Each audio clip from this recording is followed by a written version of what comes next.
The Second Ascension is coming, and with it, the fight for the Typhon Beast. Volke's heart pounds. If they take it, everything will be lost. Forsyth feathers. They aren't strong enough, but we make do with what we have.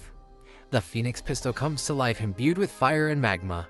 Tryouts. Hundreds apply, only 3 move forward. And then, under the cover of darkness, a new force arrives. The trap is set. But whose trap? A rider arrives. Panic. Chaos. Volke's gut twists. This is too easy.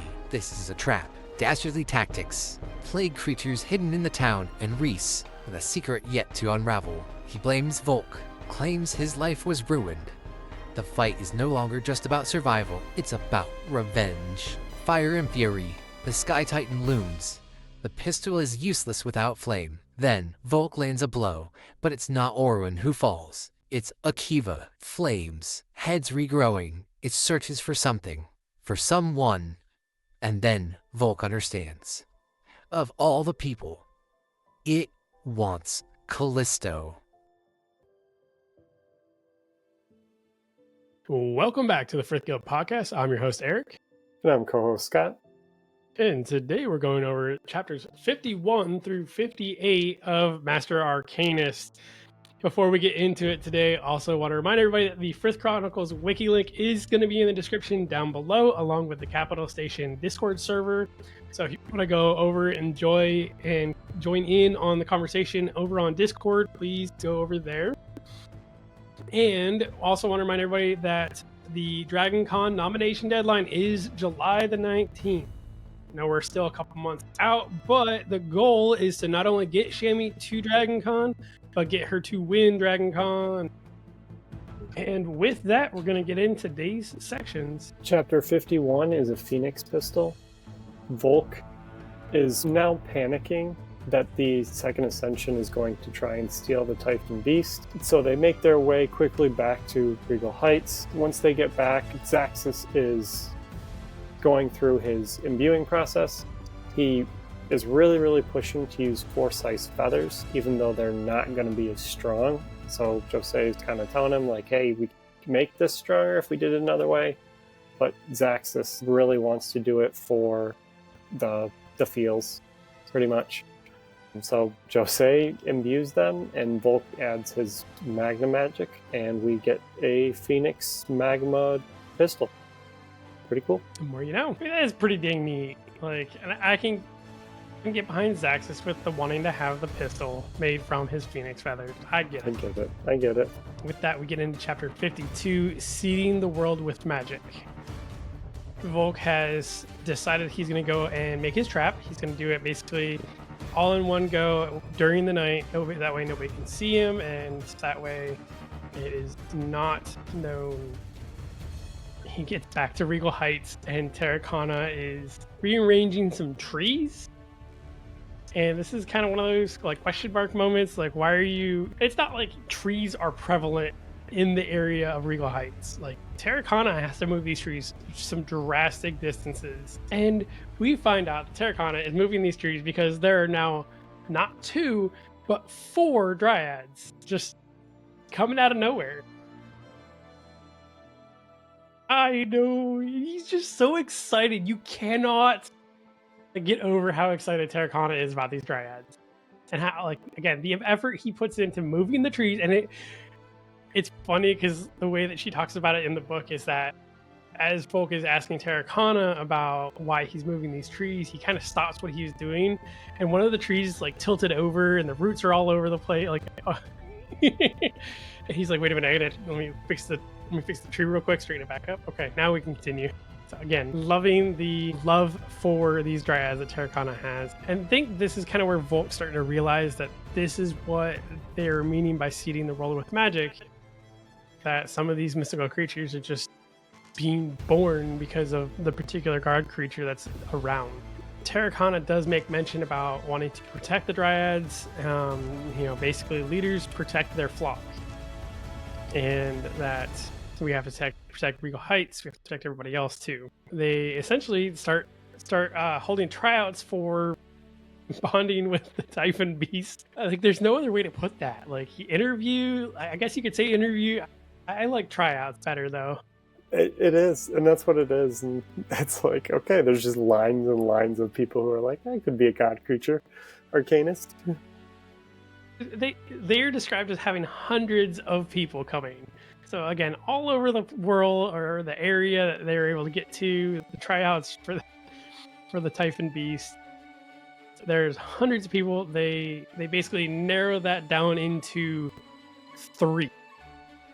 They go from hundreds to 3. So like they're that people that put job applications up on like Indeed, and then they're gonna like they post on there. There's only like 2 spots or positions open, and you're just like, wow, like, do I even want to bother? A really good paying job though, so Right, it's got great benefits, good paying job. Like everybody wants it, but to get to that final countdown, William is in there in the mix of the 3. And this is not meant to be a jab at William by any means, but it's that like everybody always grumbles about it in business, or you get people that get higher up in an industry and you're like, oh, it's not about what you know, it's about who you know. He's a reverse Nepo baby. All right, as we're moving on, the Nullstone shipment has arrived, thankfully. We see it getting delivered on an airship, so we know that Queen Ladislava received her carrier pigeon, or the person that has specifically requested it to be attuned so that it could be transported on the airship. And Volke is super happy because now he can go and finish making his pit, and he makes it nice and flat, and basically nobody will accidentally fall through, but when he's ready it will definitely work to how he wants it. As he is finishing this up and the sun is cresting the horizon there, we have a person riding in full gallop on his horse, and good news never is on a horse that's at full speed. So unfortunately the town next to Regal Heights is getting attacked to lure Volke away. That brings us to chapter 53, Dastardly Tactics. So they gather a crew to head out there. They kind of know like, hey, this could be a trap, but we still got to do our thing and protect the village. Once they get there, the village is kind of on fire, so Terrakanna is roaring, trying to rouse everybody. Ilia and Zelfrey are going with Volke. Eviana insists that she's going to join. This is really just a team put together. They know like Zelfrey and Ilia can use teleportation. Eviana is not going to let Volke go alone. She also has kind of a form of teleportation, so helpful there. But once they get to the village, they understand, hey, this is just happening to get Volke's attention. There are plague creatures that are hiding in the town. They're not really attacking, they're just trying to hide, trying not to set off the tremor sense. They also see Reese has this strange looking Rizzle Arcanist mark, which I really want to know more about. And then the other 2 that they notice that unfortunate is Akiva, who once again meet our master assassin, and then the plague-ridden Odion. Gosh, freaking Reese. In chapter 54, Showdown in East Valley, Odion starts out by claiming that Volke has pretty much ruined everything in his life. And I just want to be the first person to state that Odion was the one that challenged Volke to a Magi Cross. Way back in the beginning here. He started this. Conned to Terrakanna, so just saying. He also was a little bitch and lost to Zaxxas in the Magi Cross fighting for Bjorn. So, is it Volke's fault or is it really his fault? I think it's kind of more his fault. That's just me. We know that Akiva is there with Reese, and that basically all of the other mystical creatures that are there that are plague-ridden are essentially just fodder for Akiva, basically so he can power up his Requiem aura as much as humanly possible, because that's just his game plan. Volke has a random thought of, well, he's fairly certain that he's immune to King Basilisk Venom, and that he knows that Terrakanna is at the very least, but this is probably not exactly the time to try to figure that one out in real life. Small chance of success, large likelihood of death. What are we waiting for? Exactly. Now, Akiva has some kind of trinket or artifact that allows him to be invisible. Volke can still sense him with tremor sense, but Akiva kind of sneaks up on him and tries to grab retribution. And this is one of those like, yes, idiot. Trap card worked. And Akiva gets burnt by it. And then she starts talking about how Odin's Twilight Dragon, and I'm not even going to try to say the name because it's a mouthful. Like, it's basically like a day sky with black stars and scattered throughout the way that his dread form is looking.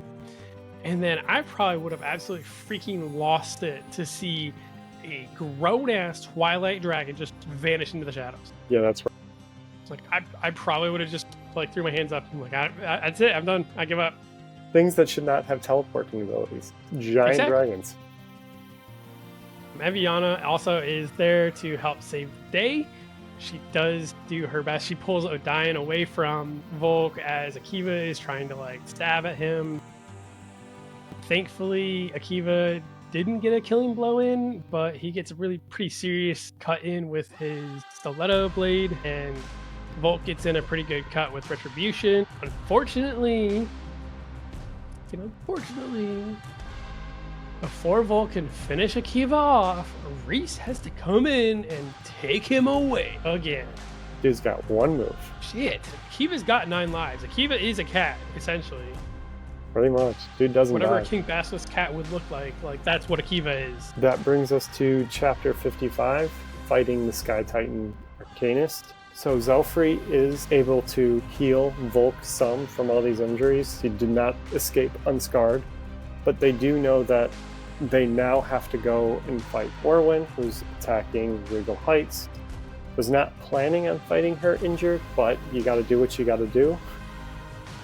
Adelgis is also sending out warnings that the Typhon Beast won't bond and is essentially going just fatso all over the town, stomping around, destroying things. Orwyn is waiting for Volke to come back and is waiting with what is known as the Keeper of Corpses. And we can just see that this has a 9-pointed mark, so similar tier as the Mother of Shapeshifters. They do have some little banter back and forth, and Orwyn's not really fond of Reese, which I do like. She kind of just puts up with him, but like feels like, hey, he took this a little far, just going off killing a bunch of people.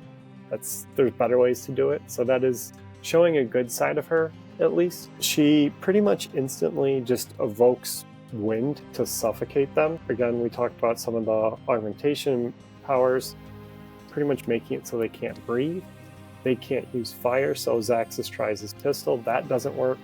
Ilya's Rizzle Fire is also wind-based in some need that it needs to get, so that's not working either.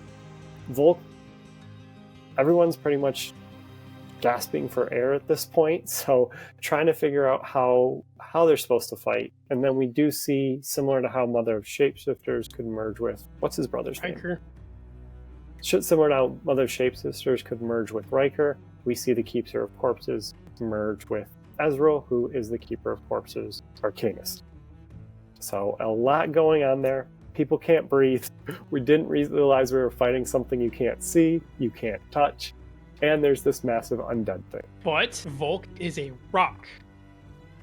He doesn't need to breathe. He doesn't. Rocks don't need to breathe. Exactly. So thankfully, starting with chapter 56, the Typhon Beast, Volke doesn't need to breathe, so he's good. Unfortunately for literally everybody else in the area, minus her allies, because I assume that her allies are able to breathe, everybody else is going to try to fight without being able to breathe. So kind of shit advantage there. Terraconda is basically able to like nullify the wind effects that she's trying to throw down at Volke and co. He's doing as best as he can. His scales are absorbing the attacks, so we are at least not worrying about that as much. Now, I don't know about you, like fighting in a basement is not a good place to fight. Okay, just like fighting in the middle of an open field against a wind elemental. Not a good choice. Wrong arena choice. You gave her the advantage. Now, it's not looking very good for Team Volke for a little bit. Like, Again, everybody's starting to pass out. Nobody's able to use their fire. Zelfrey can't use his Phoenix fire. Illy can't use the Rizzo fire. Traces can't fly in her Phoenix form. Like, it's just no go for everybody. And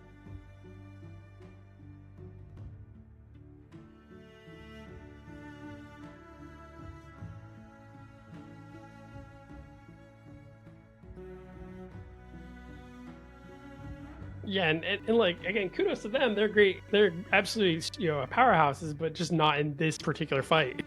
No, they both rely on fire. So kind of screwed here. Not very often that we see Traces or Zelfrey in a situation where they can't get out of it with Mimic Magic, but here we are. Zaxxas kind of just starts evoking as much ice as he can humanly muster, and this is actually something that works out really well because it starts to outline the Sky Titan itself, the creature itself, and Zaxxas is starting to get purple in the face. Volke points up to show, hey, we are making progress. We starting to get a plan formulating here between ourselves. As the outline of the Sky Titan is being shown and Zaxxas is creating more and more ice, Bjorn adds into with his powers, and Volke like rock bends all the way up as high as he can go and starts using his magma to superheat the air to start affecting the Sky Titan. This essentially like brings the Sky Titan down. Brute force their way through the fight.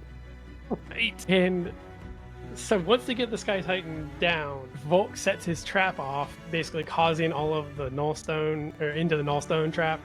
And we've got Akiva, we've got Reese, we've got Zaxxas, Zelfrey, Ilya, we've got Orowin, we've got Sky Titan, literally everybody in this pit. And as soon as Orowin kind of recovers, and she even fell from hundreds of feet in the air, and Volke's pretty much like, how the heck is she up and moving again? She grabs Akiva and she gets the hell out of there, but she doesn't take Reese. So she's licking her wounds along with Akiva, because Akiva jumped in front of Orowin when Volke was trying to take her out. So obviously there's something going on between Akiva and Orowin, at least respect, that kind of thing. And just as we think, okay, cool, we got Reese trapped in the Nullstone pit, we got him now, the Typhon Beast breaks loose from the lair because they went to go bond with it and is now rampaging through Regal Heights. That brings us to chapter 57, the Typhon Beast Arcanist. Volke doesn't want to kill the Typhon Beast. It is a god creature. They ideally would like somebody to bond with it, but that's going to be kind of hard to do. It's a little crazy. It's throwing a temper tantrum right now. It's described as having 99 little heads and then one big head, which is kind of freaky. Got strong arm. Yes. I'm sorry. The mashed potatoes. My germs. It is also able to regrow the heads when it's injured, which makes it very hard to kill. It has flame breath, and it somehow has the memories of the first Typhon Beast being thrown into the gorge, so it's very angry. It thinks Volke is the first warlord who's the one that threw it into the gorge, so it's specifically angry at Volke, but Volke is able to calm it down.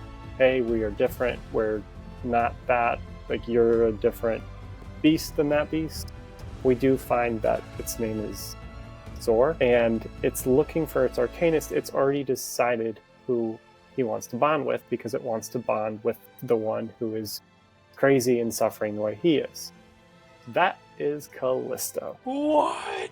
Yes, Callisto did not pass the entrance interviews, but Callisto was chosen, and this is the chance for redemption. Oh my gosh. And reading through this the first time, it never clicked, because you always just picture Callisto as being an Arcanist. Like, you never picture, like, oh, why would they not choose him? One, because he's absolutely terrible. They don't want him to bond to a god creature, but like that he would even be available to choose. And here we go with chapter 58, the last one, with this bombshell of a freaking statement that it wants to bond with freaking Callisto. Like, kudos to you, Shammy, for going from Dread Pirate Arcanist, your second book, all the way to book 7 and having that redemption arc. Like, I mean, it was great, absolutely phenomenal for the arc that you took with him. I love it. And like you said, the first time I read it, I'm like, there's no freaking way. Like, she kept him around for this? Ugh. Now, of course, it wants to bond with Callisto. It does its little speech about having to have the Oldest Light as their witness. It goes to bond. It gives its like, hey, here's my friend request. Will you accept? And Callisto doesn't do anything. And everybody, like, Volk's waiting for this to happen. And Callisto denies the Typhon Beast. Put him in purgatory. Right? Like, dude, literally there was hundreds of people that were wanting to bond with this thing earlier. And yeah, exactly. And Volk finally kind of yells out, like, look, if you're gonna live, you might as well do something good here. So Callisto finally decides to bond with the Typhon Beast. Thankfully, this is one of those, like, obviously Zelfri's there. Zelfri's gonna keep Callisto on the straight and narrow and the right path, but this is still one of those, like, oh my gosh, this is a sketchy move here. A bold move. It's a very bold move. Now that the Typhon Beast has stopped rampaging through Regal Heights, we go back and collect Reese. We get him in cuffs or Nullstone or however it is that we're going to do this. Reese is doing his, like, the Autarch's going to hunt you down and kill you, or he's going to do this and he's going to do that. Or my personal favorite, he's going to light all of your left shoes on fire because of this if you don't let me go. And typical henchman moves. I like that. I'm gonna remember that. Instead of threatening somebody like I'm gonna kill them or whatever, I'm gonna light your left shoe on fire. So before they get a too deep of a chance to sit down and talk with Reese, Volk gets notified because he goes and sleeps because he needs several battles here now. Passes out for quite a long time, and Volk wakes up to find out that Orowin is at basically the gates of Regal Heights, and that she has Akiva with her, and that she wants Volk and Co. to heal Akiva. Now, having just fought them, having gone through everything that we've gone through with Akiva, what would you have done? All I can think of, you fought Akiva like 4 times before you could actually semi-win. And you didn't even win when you fought him. You won kind of by accident. You were trying to hurt somebody else and he got like collateral damage, like chose to. Like, do you want to heal the final boss? No, like, I did that already. Like, we fought him 4 times. I'm not fighting him again. Like, I don't want to heal him. It's like fighting the imprisoned from Skyward Sword. There's just... You're done after a point. Like, I have to agree. Like, not knowing what happens in the final book, I was definitely in agreement with Volk of, like, why do we want to have him stay around? He's caused so much problem, so many deaths. Not even like collateral damage deaths to fuel his Requiem aura, but the actual like assassination deaths that he's caused. Not a good guy. no. But unfortunately, Orowin has an attachment to him, and she wants to make sure he gets healed. In her negotiation of trying to get him healed, she has declared that she will help find Vethika, or actually Volk declares that she will help find Vethika in order for them to heal Akiva. And she instantly flat out agrees. She doesn't even like let them start healing before she's like, oh yeah, I know exactly where they are. They're at this one bluff. It's due north of Thronehold. Y'all went in a completely wrong direction when you were looking for her. But by the way, there's a fully grown nightmare that we know is there, that I know that was your previous Eldarin, but he's also there too. So can you please heal Akiva now? She was going to give it. Volk could have asked for anything and she would have agreed to it. Yeah, exactly. And this was a very monumental point in her story, at least, with Akiva. Again, not trying to get too much in the next book, but we'll get there here soon. But what else? What would you have asked for? I don't know. You could have gotten like the location of the Autarch. You could have gotten his plans. Like, you could have gotten a lot of stuff. You could have gotten her help to do things. She even said that he should still be there when they get to that. So, at least we know where Vethika's supposed to be. We know where Luther's supposed to be. So, fingers crossed that we can get there as quickly as possible so that we can at least reunite Hexa, because it's like, god damn it, we need Hexa and Vethika together again, and we know that the Tinny family will be there to fight in this battle. And with that concludes Master Arcanist, book 7 of 8 in the Frith Chronicles series. And again, next week we are not going to be doing an interview. We're going to be jumping into the Fables. Thank you. Oh my gosh. We're going to jump into the Fables and go over some of those stories and show our love to Shammy that we want more Fables. So if anybody's here on the Discord, go throw in there that you want to listen more Fables. So with that, Scott, did you have anything else you'd like to add here at the end of this one? Yes, go vote for Shammy. All right, with that, we will conclude this book, Master Arcanist.